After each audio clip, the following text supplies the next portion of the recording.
Um dicionário.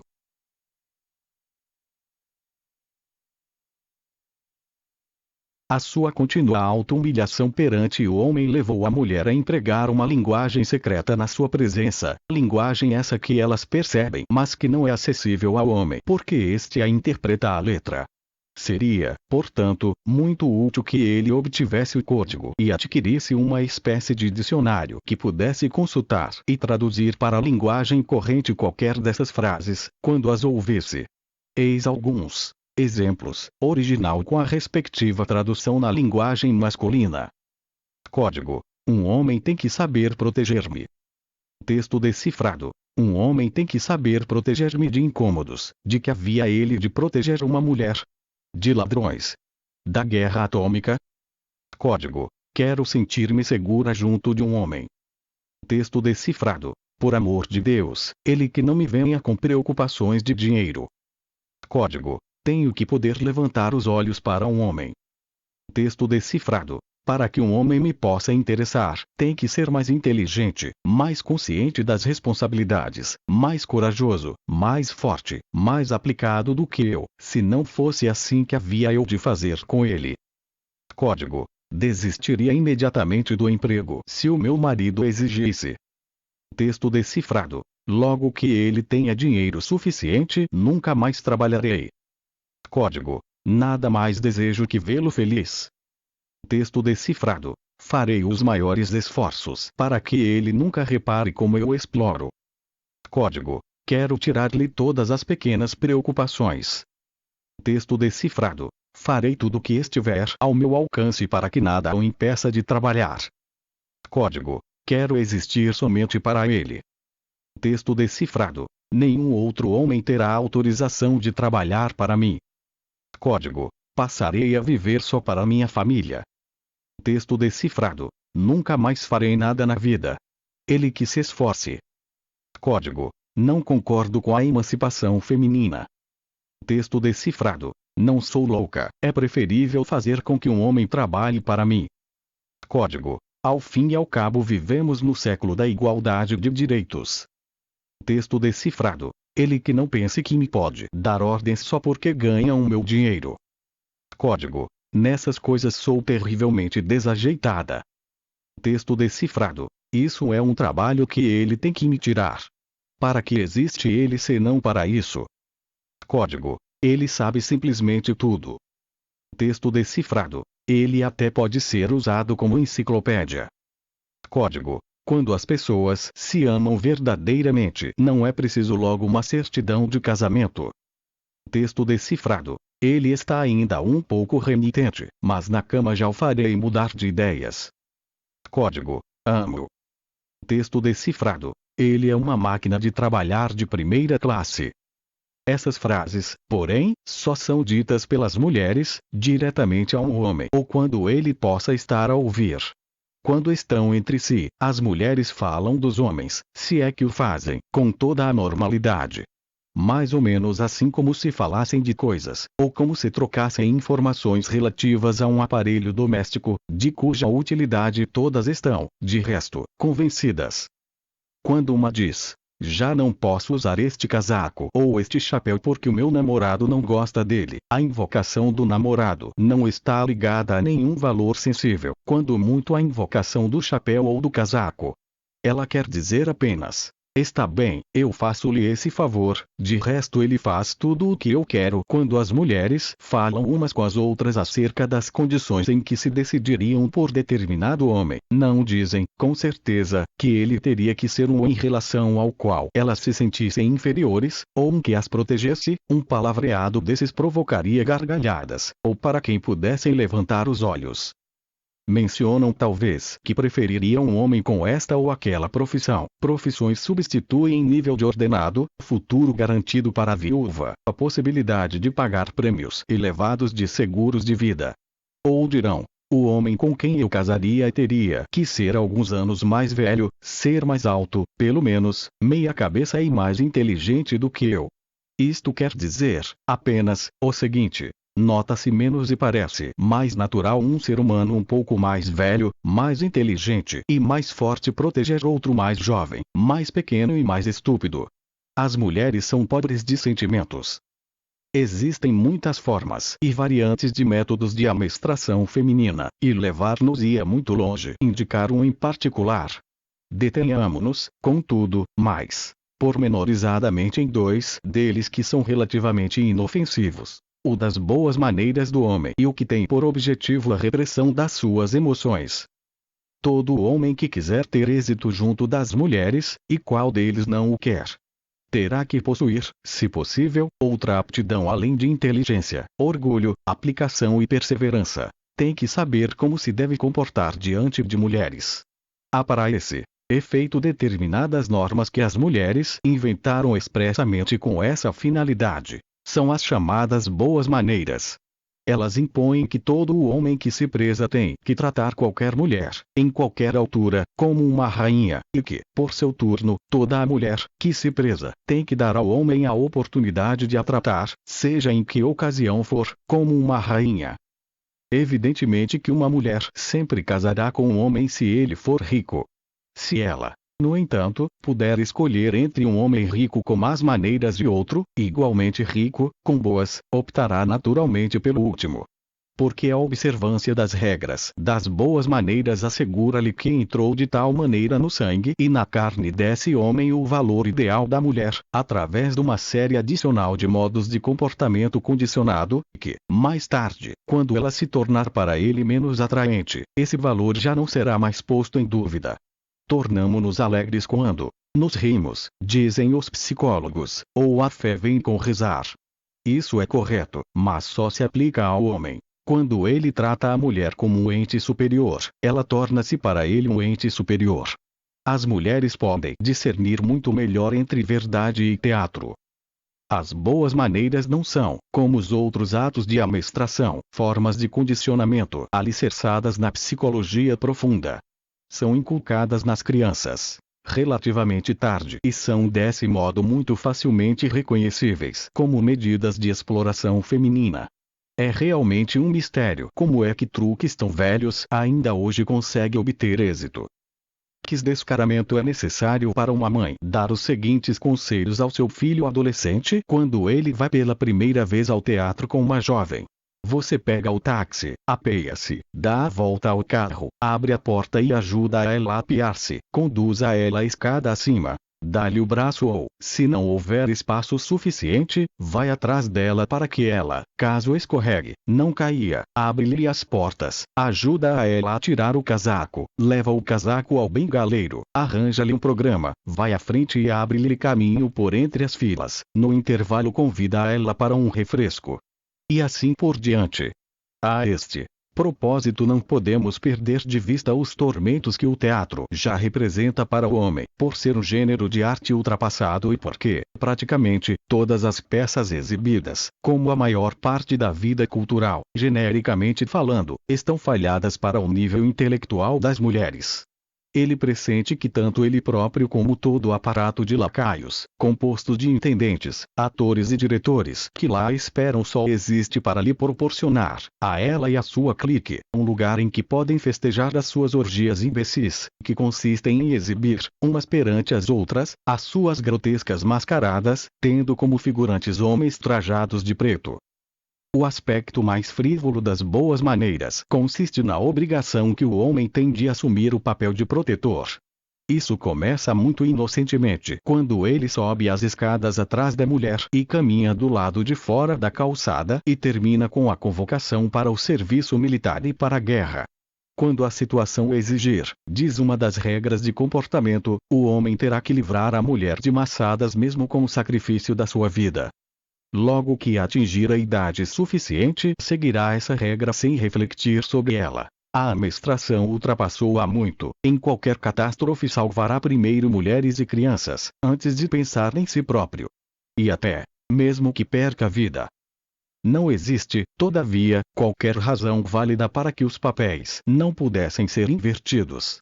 Como a mulher é pobre de sentimentos, poderia suportar muito melhor do que o homem as sensações provocadas pelos horrores da guerra, que não raramente ocasionam nele danos psíquicos permanentes. Aliás, está habituada a ver sangue em virtude do ciclo mensal, e a forma odierna de condução de guerra não exige nem força física nem inteligência, apenas tenacidade. Em qualquer estatística sobre expectativas de vida pode ler-se que as mulheres morrem mais tarde que os homens. São, portanto, mais tenazes. Uma norte-americana normalmente desenvolvida, que no seu tempo de escola praticou o esporte, não será inferior em força física, por exemplo, a um vietnamita muito mais pequeno. Um G, portanto, quando faz guerra a asiáticos, luta contra inimigos que não são mais fortes que a sua namorada do colégio. A citada pobreza de sentimentos também se manifesta no fato de a mulher reprimir as emoções do homem, sempre que pode, ficando ainda por cima com a fama de ser sentimental e sensível. As glândulas lacrimais são minúsculos reservatórios de líquido que, à semelhança da bexiga, podem ser treinados para obedecer à vontade. É possível a um adulto não urinar na cama e não chorar. Essa amestração é imposta à criança masculina, novamente através da auto-humilhação da mulher. O rapaz não chora. Não és nenhuma menina. Não é aplicado à criança feminina que, cedo, aprende a tirar partido disso. Se um homem vê uma mulher chorar, nunca pensará que ela não controla os seus reservatórios de líquido. Suporá que ela está dominada por um forte sentimento e irá ao ponto de deduzir essa intensidade da quantidade de líquido que as glândulas lacrimais produzirem. Isso é, evidentemente, uma interpretação errada, pois as mulheres são pobres de sentimentos, até porque não podem permitir-se a tê-los. Os sentimentos poderiam tentá-las a aceitar um homem inaproveitável para os seus fins, um que não se deixasse escravizar, ou a não poder suportar os homens de maneira nenhuma, os quais, no fundo, lhes deveriam ser completamente estranhos, e a passar a vida só na companhia de outras mulheres. Existem, na realidade, muito menos mulheres homossexuais do que homens, e na maioria são ricas ou, pelo menos, têm o futuro assegurado, financeiramente falando. Tudo isso, porém, significaria para uma mulher ter que pensar, trabalhar, assumir responsabilidade e prescindir de tudo o que lhe agrada. Como ela não deseja isso, não manifesta sentimentos. No entanto, para quem está de fora, arma-se insensível para que o homem não repare como ela é, realmente, fria e calculista. Dado que só imita sentimentos, conserva, durante esse jogo, a cabeça lúcida e está, portanto, em situação de aproveitar para os seus próprios fins os sentimentos do seu companheiro. Só pode avaliar um sentimento quem não se encontra envolvido nele. Mas não lhe basta que o homem acredite que ela tem sentimentos tão fortes como ele. Ele tem que acreditar que ela como mulher ainda é mais instável, sensível, irracional e dotada de sentimentos mais pronunciados que os deles, pois só assim pode desviar antecipadamente de si qualquer suspeita. A condição prévia para essa mistificação obtém-na ela pelo ato de amestração atrás descrito. Um homem autêntico não chora, não ri alto, um sorriso reservado produz um efeito simpático entre os que o rodeiam e origina nos seus companheiros de negócio uma impressão de seriedade, não mostra surpresa, não exclama "ah" quando se acende a luz ou "e" quando entra em contato com água fria. Não se faz notado quando se esforça, não diz "uf" depois de ter levantado as costas um caixote pesado, e não canta quando está alegre. E o homem, que assiste a toda essa exteriorização de sentimentos da mulher, não pensa que só não mostra os seus sentimentos porque a mulher o ensinou a não os mostrar. Ele admite muito simplesmente que os sentimentos da mulher devem ser infinitamente mais fortes que os dele próprio para que ela os ponha à vista com tamanho descontrole. Um homem que chora apenas quando lhe sobrevém uma grave fatalidade, por exemplo, a morte da mulher, tem que admitir que a dor que a sua mulher sente quando, no caso de uma viagem de férias estragada, se banha em lágrimas, é tão forte como a dele. E ter-se-á na conta de um grosseirão por não poder sentir da mesma forma essa dor. Que grande ajuda não seria para os homens se soubessem que pensamentos gelados e límpidos uma mulher pode ter quando os seus olhos estão nimbados de lágrimas. Sexo como recompensa.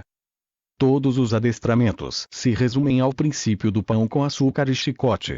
A possibilidade da sua utilização é determinada pelas relações de forças existentes a cada momento entre domador e objeto.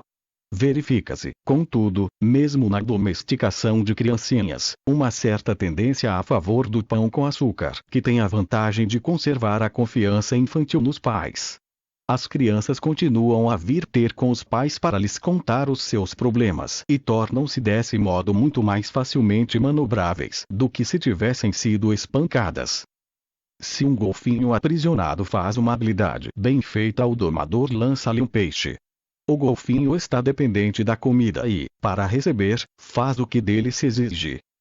Um homem, em contrapartida, tem possibilidades de procurar o seu próprio alimento. O dinheiro passa-lhe pelas mãos.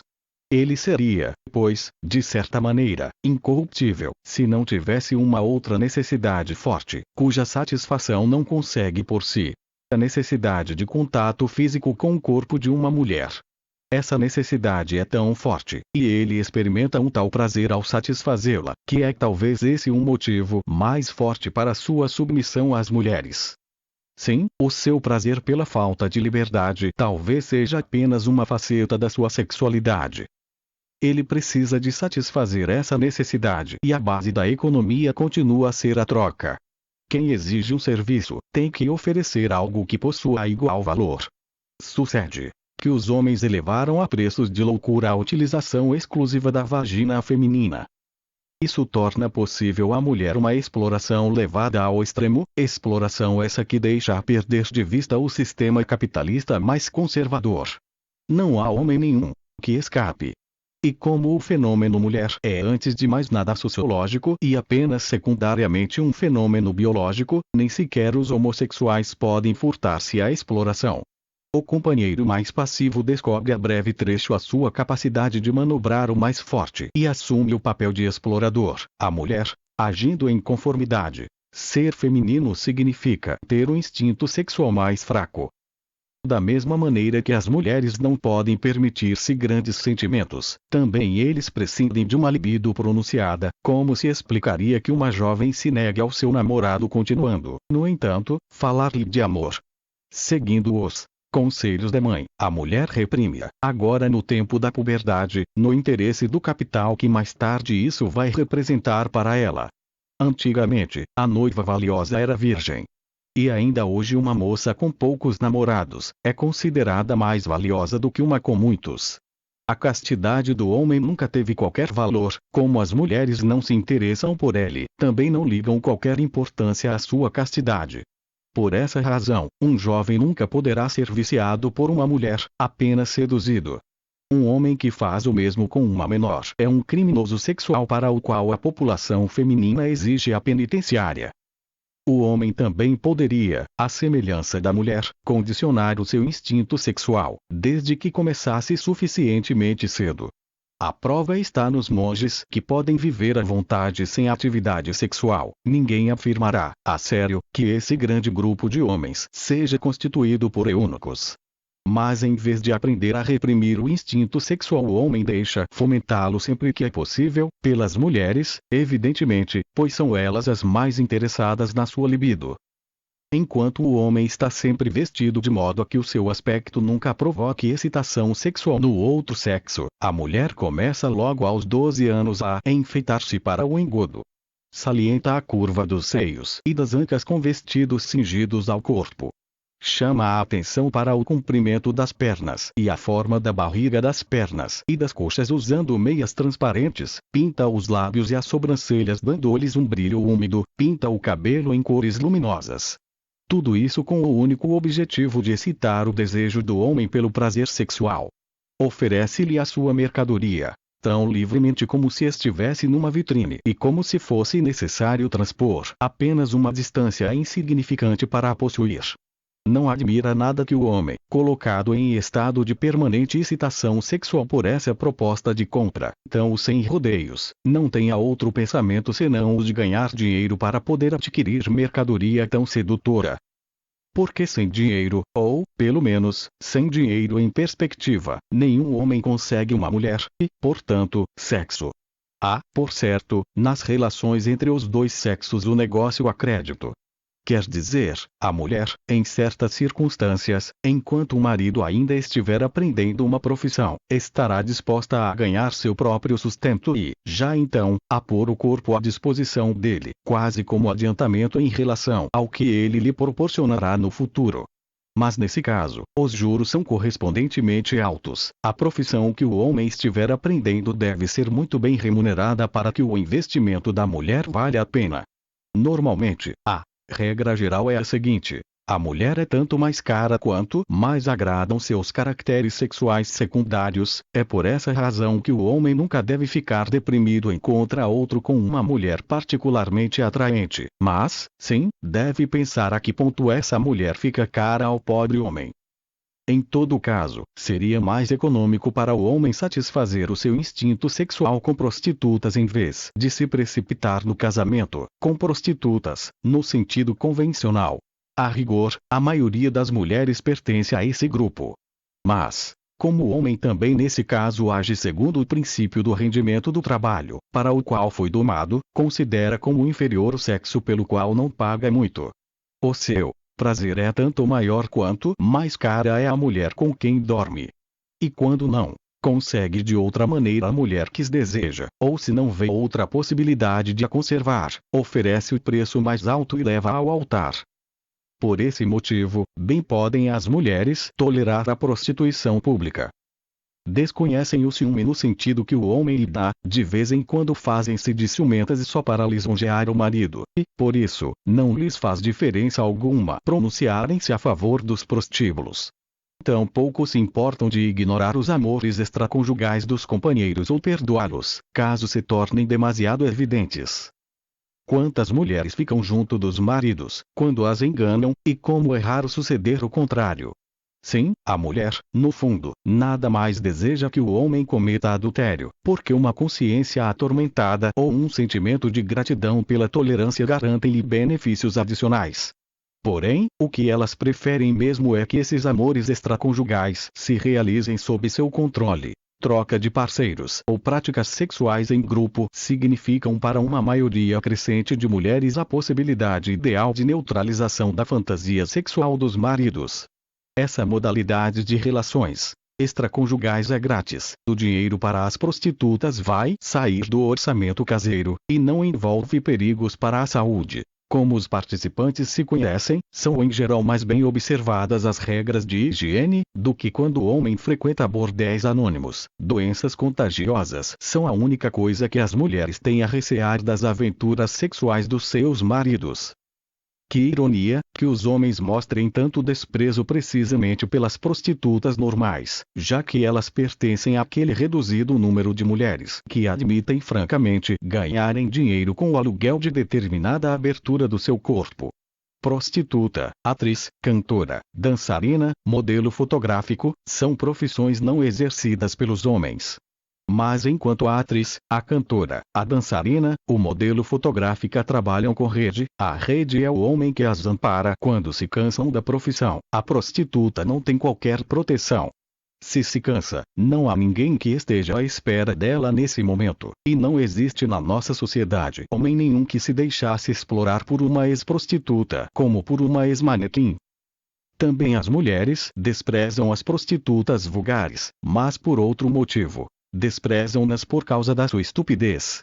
A mulher que vende o seu corpo com tanta falta de jeito é, segundo o barômetro de inteligência das mulheres, demasiadamente estúpida. Só admiram aquelas mulheres que obtêm preços de especulação e casam, por exemplo, com um Rothschild, um HK ou um Rockefeller.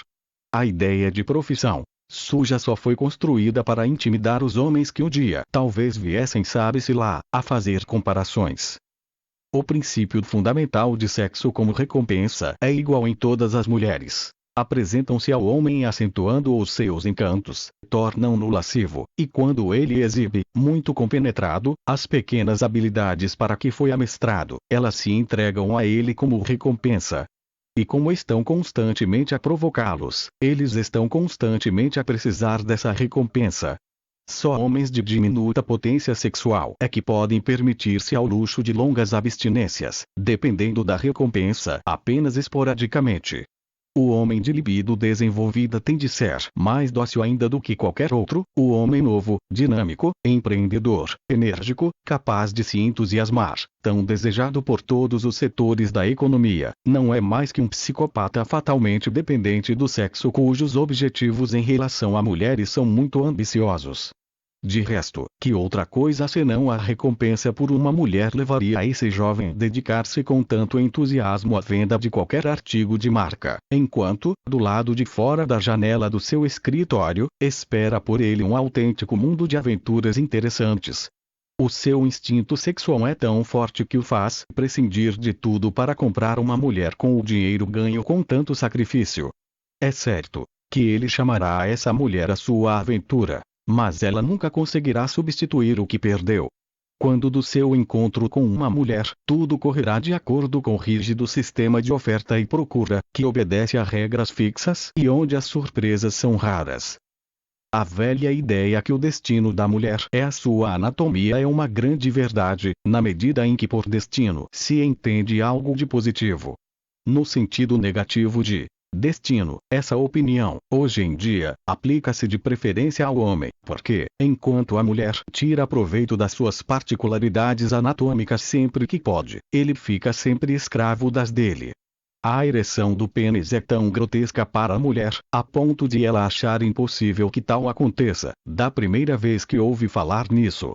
E quando repara que nem sequer é necessária a presença de uma mulher nua para provocar esse fenômeno, que é tão simples como o reflexo de um nervo patelar, pois basta ver um filme ou uma fotografia, não consegue sair do seu espanto.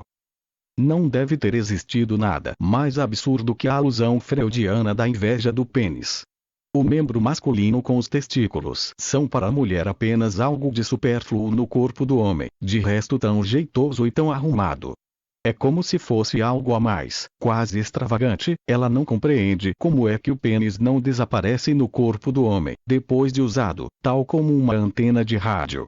Nenhuma mocinha teria a ideia, nem no seu mais profundo subconsciente, de invejar um rapaz por essa razão, e de forma alguma sentirá que é prejudicada em relação a ele, porque sabe que até é beneficiada. Freud foi vítima da amestração por auto-humilhação feminina a que sua mãe e mais tarde sua mulher, e porventura também as filhas, o submeteram. Ele confundiu causa com efeito. Uma mulher não pensa que o homem seja superior a si, apenas o diz. O poder da mulher é que seria, sim, um motivo de inveja, mas o homem tem prazer em ser dominado.